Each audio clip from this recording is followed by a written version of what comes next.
I love marriage. Marriage, yeah, is awesome. It's so beneficial. So many benefits for a guy when you get married. Like when you get married, you're a guy, you get a little helper in the car. I love my little helper in the car. She knows everything about driving. It's very convenient for me. But sometimes I get confused. See, I don't know how I get anywhere without my helper in the car. I'd probably be bouncing off trees and buildings and stuff, but she's there to help. Like, she tells me when the light changes colors and everything. It's very convenient and helpful. Like, it's green. Thank you, helper. Because I was confused. I didn't know. Thanks, Captain Prism. She's very helpful in the car for me. I always know how fast I'm going with my helper in the car. She lets me know. You know how fast you're going? Yeah, I got a speedometer right here, but thanks for the backup. That thing ever snaps in half, I got you to back me up. When you see old guys driving 35 on the freeway, it's not because they want to, they've been trained to, for crying out loud. Their foot has been governed by a woman. You ever see, like, oh, I want to go faster, I just don't think I should. I just feel like something horrible is going to happen if I go any lower. Gonna get an ice pick in my ear hole or something bad's gonna happen, Lloyd. She's very helpful in the car. That's right. She gives me statistics when we're in the car. That's right. You know that men have the most accidents? Gee, I wonder why that is. Ladies, I think you should know that each of the men and manhood that matters. Let me ponder that for a nanosecond. Bing! It's because the woman in the passenger side, because you always react to every little thing. And that's okay, just don't do the noise. What was that? That was the garage door opening, sweetheart. We haven't left yet. Can you give me a change of pants before we go? These aren't gonna work for the gala. I'm sorry, it was silver, it was moving. I thought it was a Volvo. I'm sorry. We were driving one night. It's like 2 o'clock in the morning. And it's just, I'm just so tired. I'm just hallucinating. My wife's just sacked out. She got that eyelid.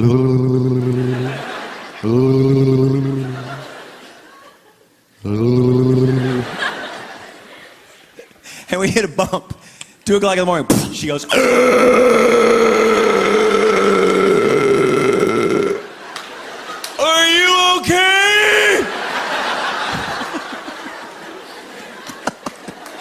she says this, you want me to drive?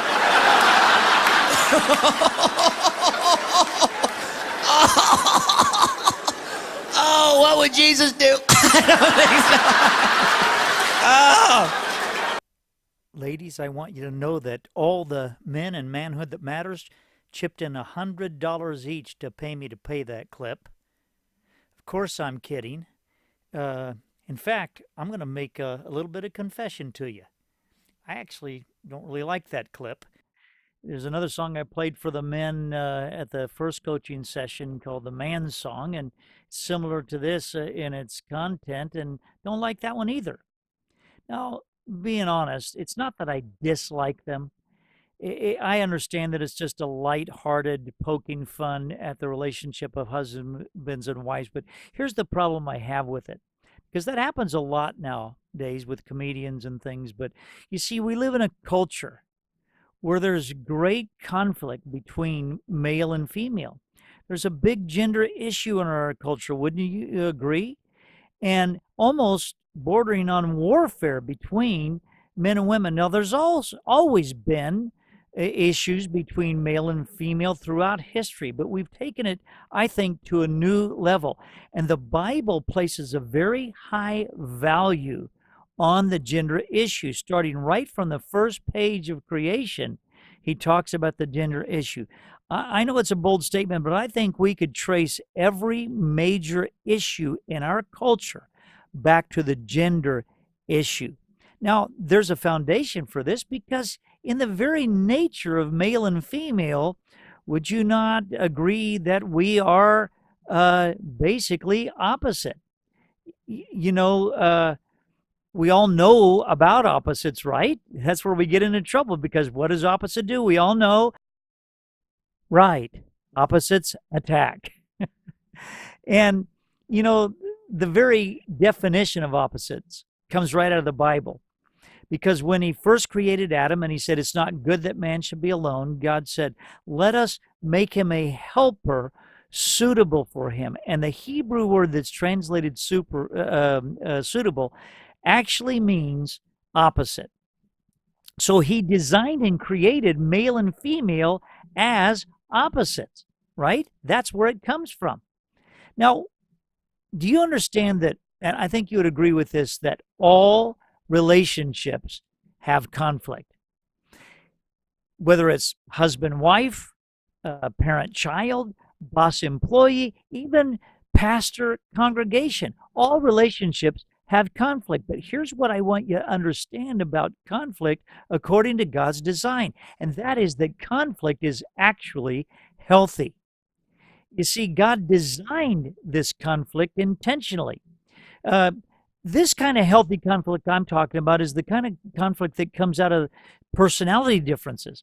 The fact that each of us have a very unique personality that causes us to have a different view of the world and a different way that we do things.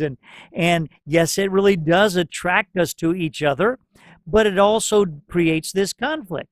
Other conflict comes from the very nature of the difference between male and female. Wouldn't you agree? So why is conflict healthy? Because God uses this healthy conflict actually to help us to grow. That's how he uses to help us to grow. And I want you to watch this short video that, again, is a humorous look, but I think a very accurate look at how God has designed the very brains of male and female to function differently.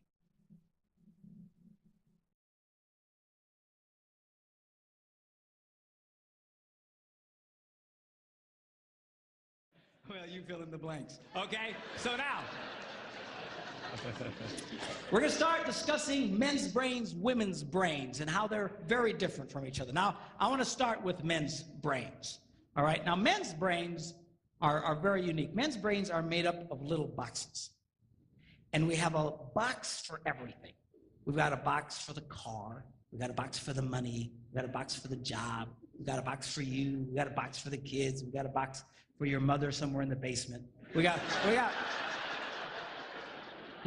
boxes everywhere. And the rule is the boxes don't touch.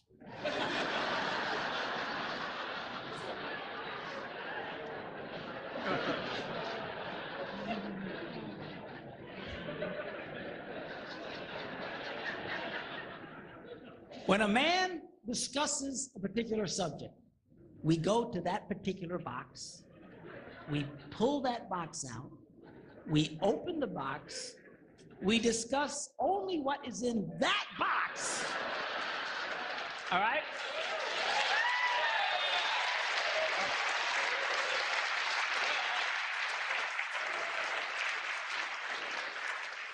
And then we close the box and put it away, being very, very careful not to touch any other boxes.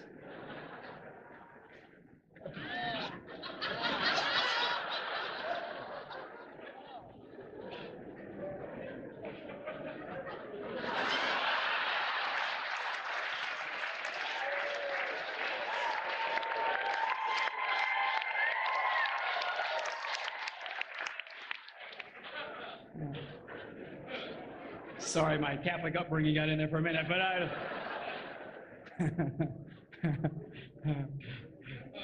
I'm not a Catholic, but I went to Catholic school when I was little. I had a nun who taught on hell like she was born and raised there. I mean, I'll never forget it, but it did me good, actually. It was a good thing. Now, women's brains are very, very different from men's brains. Women's brains are made up of a big ball of wire. And everything is connected to everything.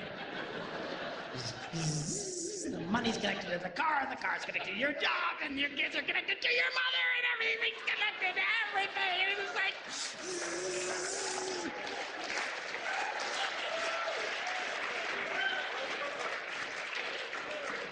It's like the internet superhighway, okay? And it's all driven by energy that we call emotion. It's one of the reasons why women tend to remember everything. Because if you take an event and you connect it to an emotion, it burns in your memory and you can remember it forever. The same thing happens for men. It just doesn't happen very often because, quite frankly, we don't care.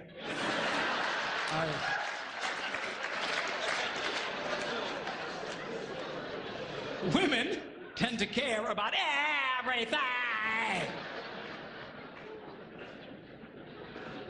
And she just loves it.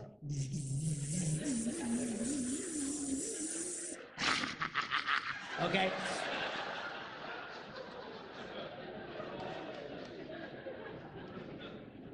Now, men, we have a box in our brain that most women are not aware of. This particular box has nothing in it.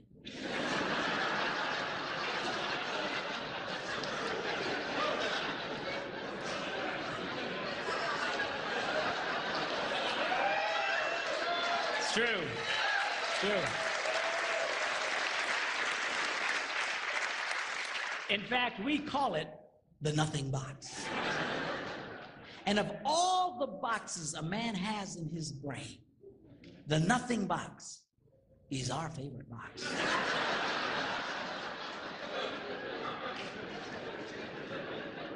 If a man has a chance, he'll go to his nothing box every time. That's why a man can do something seemingly completely brain dead for hours on end. You know, like fishing.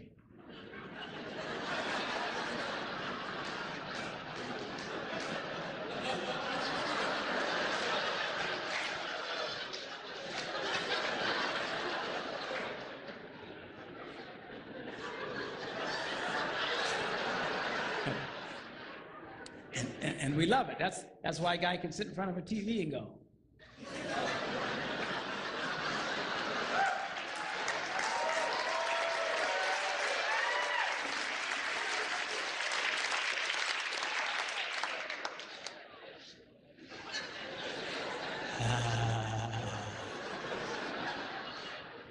It glows. Of course, this drives our wives nuts because they'll come up and say, "Stop it! You can't possibly be watching anything!"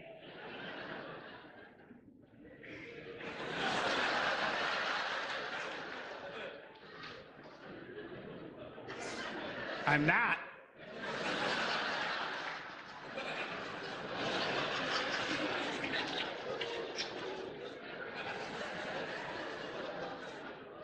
Go away.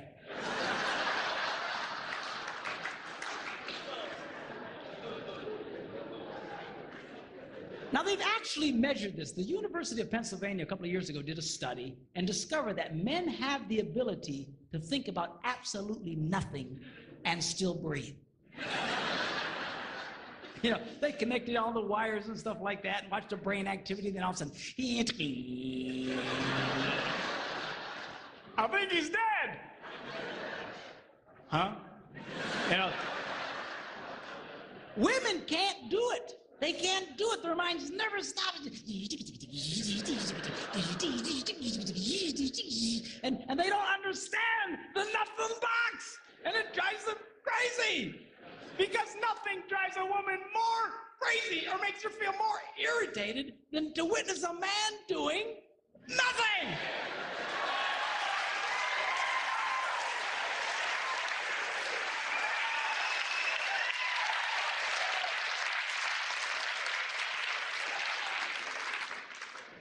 Now, one of the biggest revelations I get out of women is this whole nothing box issue. They just, everything's starting to make sense. And I've had women say, "Oh, it's nothing. Can I go in his nothing box with him?" No! Why not? Because then it's something. Besides, you'll walk in there and go, you know, this place could really use some pictures. Right. Nice little table over here, some flowers. Is it? No! Nothing! Get out! We don't want nothing.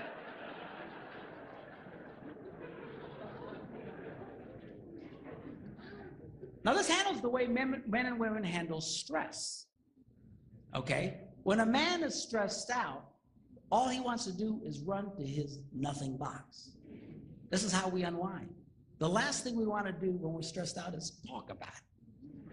We don't want to talk about it. We just want to.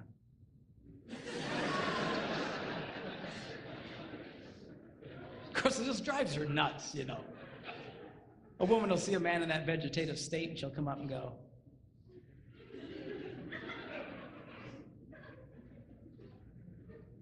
"What you thinking about?"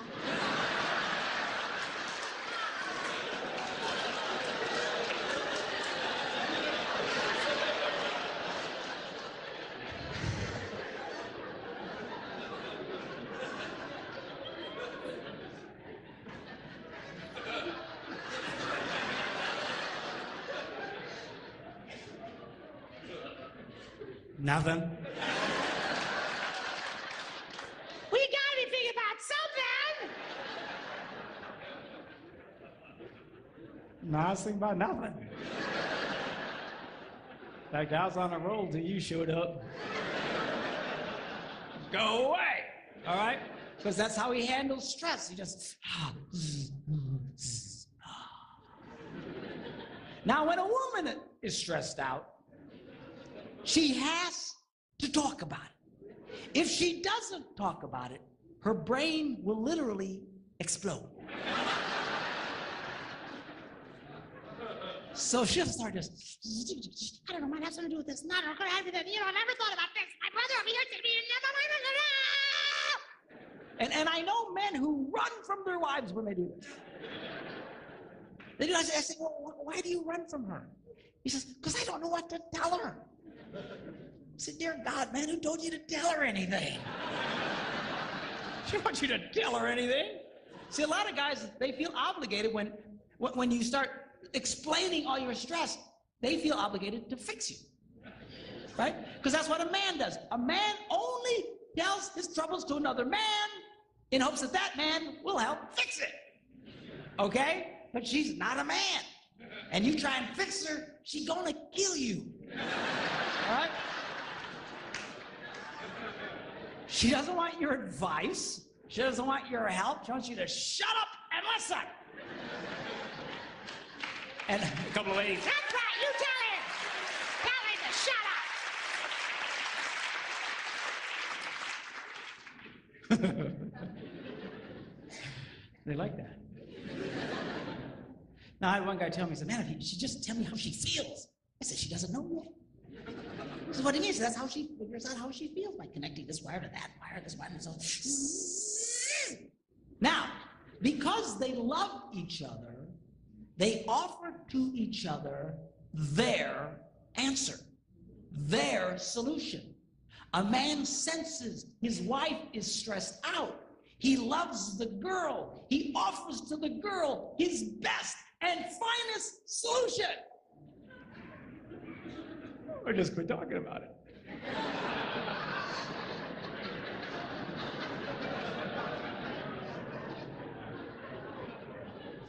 Just quit thinking about it.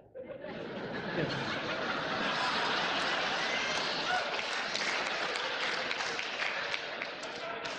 And that's when she starts reaching for the knives and stuff. She's gonna stab you if you keep it up, okay? Now, a woman, she senses her husband's all stressed out. She loves him.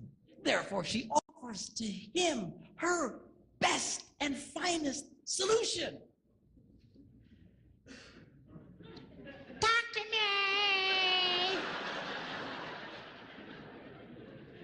Why won't you talk to me?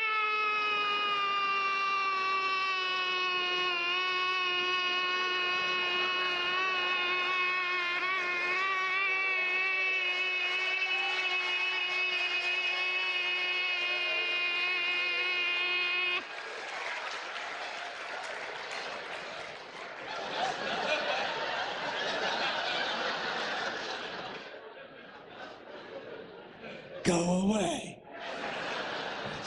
He doesn't want to talk to you. Leave him alone. He will not die. He's not a woman. All right? I know you've got to talk it through or you're going to be twisted inside. He's not like that. Leave the boy alone. You tell he's stressed out, just let him go to his nothing box. Just stay away. One of the things that I really like about this is that it actually is very humorous, but he is not making fun of the differences. Rather, he's celebrating the differences. As I said, God designed us as opposites so that we might have healthy conflict so that it can help us to grow. You know, another word, as I told you there, that's translated there in Genesis, when he says a helper suitable, it's translated opposites. But another word that it could be translated is the word complementary. He's designed us to be complementary to each other, to help each other to grow. And in fact, an even better word is the word allies. We are allies. And you know, the dictionary defines allies as people who have come together mutually to help each other because they have a common goal and a purpose. It's almost that same word as communion in the Bible. So God wants us to be allies. And one of the things that allies does for us and in the way God's made us differently in the way that our brains work is that it gives us something called stereoscopic vision. Now, stereoscopic vision is that thing in your eyes. Now, if you look, just pick an object on the wall and look at it and alternate closing and opening one eye and then the other one. Now, what happens to that object? Yes, it moves. And the reason that it moves is because each of your eyes is actually seeing that object from a slightly different perspective. Then your brain takes those two images and puts them together as one image. And that image is the most accurate view. It is stereoscopic vision that actually gives us things like depth perception and color enhancement. And another word for that is binocular vision. And when somebody loses an eye to where they no longer have binocular vision, they have monocular vision, and they have to relearn to see because they lose that depth perception. And God's created these differences in us, these opposites, to be complementary so that we can together get the most accurate view. Now, here is the difficulty. Here's where we run into problems. See, all of this is God's design. And we've just come through the spiritual values in which we understand the basics of why God has designed us. All other designs fall under those spiritual values or those spiritual designs. And early in our lives, when we violate those designs, God's design, we begin to develop spiritual issues. And those spiritual issues create something in us because it takes what would be healthy conflict and it changes it, because it becomes unhealthy conflict when those spiritual issues turn into personal issues. And then those personal issues, that's that baggage we bring in. In fact, the Bible calls these personal issues that happen as a result of being outside of God's design spiritually, it calls them strongholds. And it's these strongholds that takes healthy conflict and turns it into unhealthy conflict. This goes way back to the Garden of Eden again, when Adam and Eve sinned and they had knowledge they were not designed to have. What did God tell them? He said, Eve, you're going to desire your husband, not meaning desire him like wanting him. It means that you're going to want to control him and he's going to lord it over you. And he's going to control you and dominate you. And that's because of sin. And that's those strongholds that creates unhealthy conflict and that. And from out of those personal issues that come from the spiritual issue, then that creates relational issues.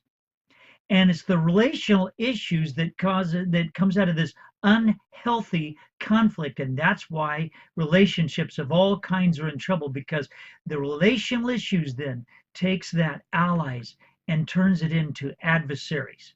And that's where most relationships are. And again, I'm talking whether it's husband and wife, parent child, boss employee, government citizens, pastor congregation. We become adversaries. And when all this happens, we go through this process of the spiritual issues, then to the personal issues, then to the relational issues, and we develop this attitude where we have these filters where everything that other person says or does, we view through this filter, this adversarial filter. We take all that they do and say in that way. And this is not the way it's designed to be. So I want to recommend something to you before we move on, before we go through the rest of what Manhood That Matters is all about. In order to deal with these, there's two wonderful programs that I want to recommend to you. We do it at our church, the Gate Christian Church in Orange County, California. And you can find the links to these on our websites and also in the description box below this video.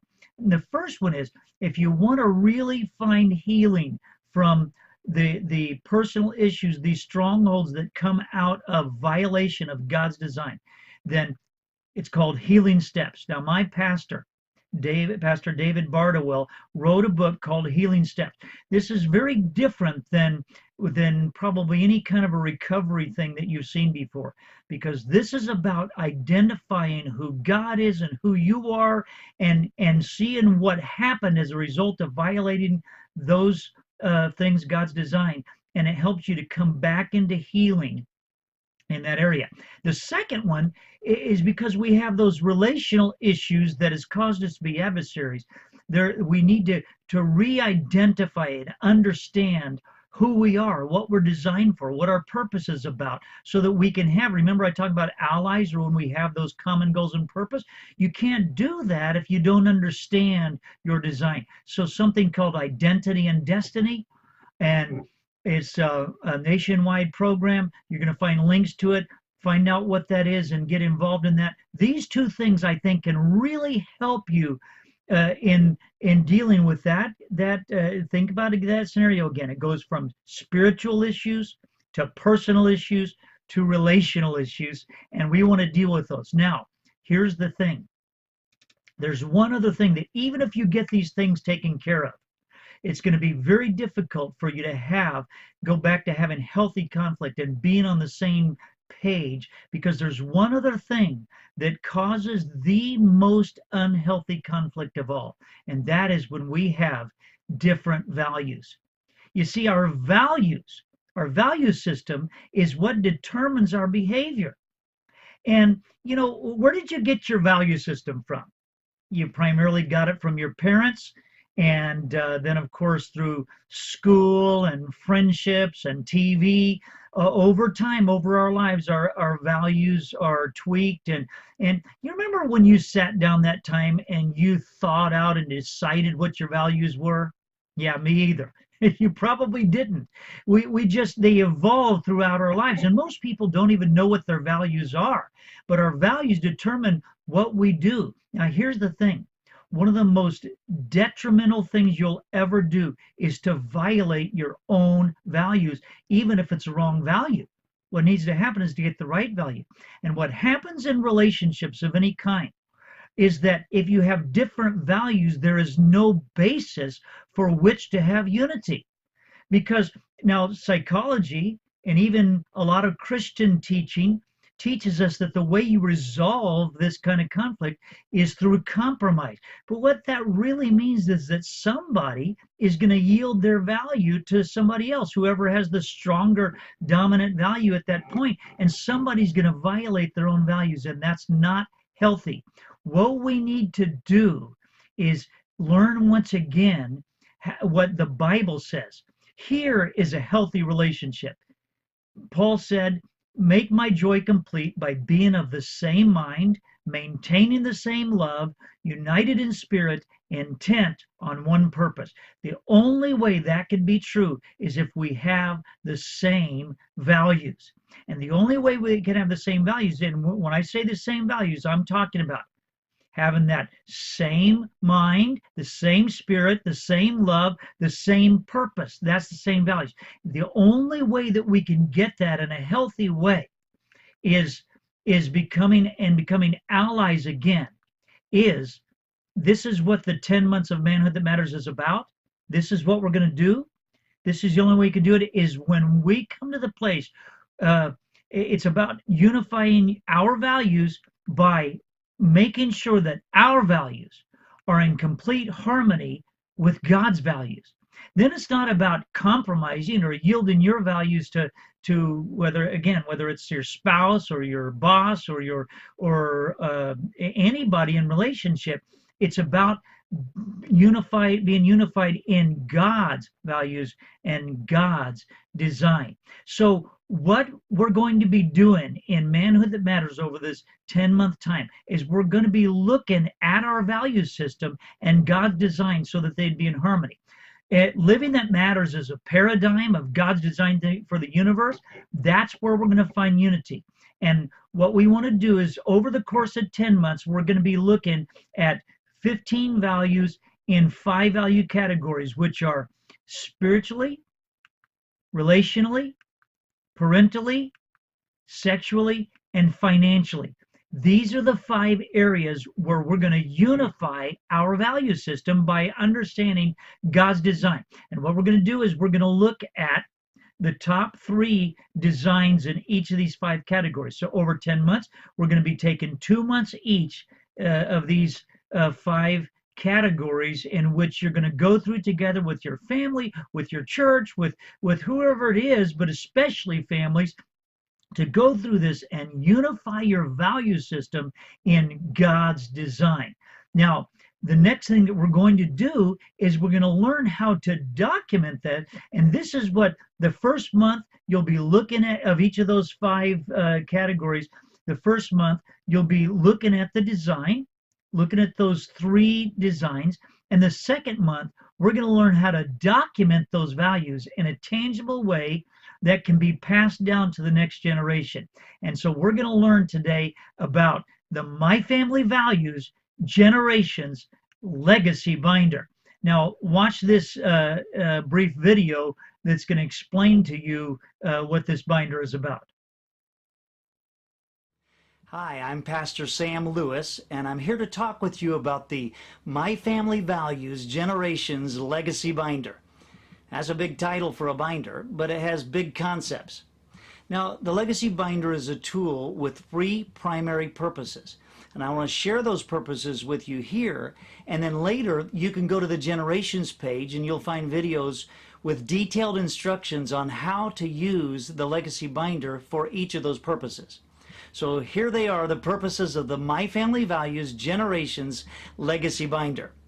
First, as you identify your values and understand God's design, the Legacy Binder will help you to articulate and document those values in a way that can be handed down to future generations. Now, this will include, among other things, a look back and documenting your family history. So it involves past generations and future generations in creating a lasting legacy. Second, the Legacy Binder will help you to take the concepts and the resources from the Living That Matters teaching and adapt them to represent your unique family brand. So your binder will be personalized with your family name. And then you'll be able to design or discover your own family crest or a family logo that will be printed on your binder along with your family name. And as you advance in building your family brand that's associated with your family values, then we're going to help you to build your own My Family Values website that'll be able to help you to extend the reach and the value of your Legacy Binder. And third, the Legacy Binder will serve as a measuring tool to help you to stay aware of where you are in the journey to living by God's design. You see, when you can clearly articulate your goals and then document the journey, it becomes a great source of encouragement as you see the progress that you've made. But it also will help you to know what changes you might need to make if you're not able to see any progress in that journey. So I think that this tool could be a great asset if you truly want to live by God's design and leave a lasting legacy for your children. It's going to help you to be a doer of the word and not just a hearer. You know, I think in a way that you could view the Old Testament as God's My Family Values Generations Legacy Binder, because it documents His people's journey to learning to live by God's design. So let's get started building your own My Family Values Generations Legacy Binder. God bless you. I'm Pastor Sam Lewis with Living That Matters. So here's a picture of my legacy binder, and you can see my family crest on there that I designed myself. I'll be teaching you later how you can do that for your family. On the back of it, it's got the 15 values, and I'll show you where you can download that to put on your binder. And at the below this video in the description box, you're going to find a link to a video that's going to teach you how to navigate the websites, and especially the legacy tabs, how you put together your binder, step-by-step instructions, and where you get the resources to put together your own personal legacy binder. Well, I look forward to seeing you next month at the next coaching session for Manhood That Matters, and we'll be moving into the relational values. Until then, God bless you. This is Pastor Sam Lewis for Manhood That Matters of Living That Matters.